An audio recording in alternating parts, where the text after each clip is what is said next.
নভেম্বরে গণভোট দিতে হবে, দিয়ে দাও। বাংলাদেশ জামাত ইসলামী জিন্দাবাদ, জিন্দাবাদ। আল কোরআনের আলো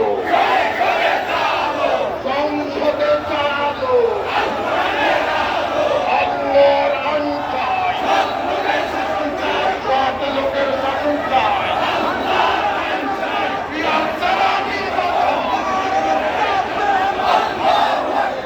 আল কোরআনের আলো, হাদিসের আলো, দিতে হবে।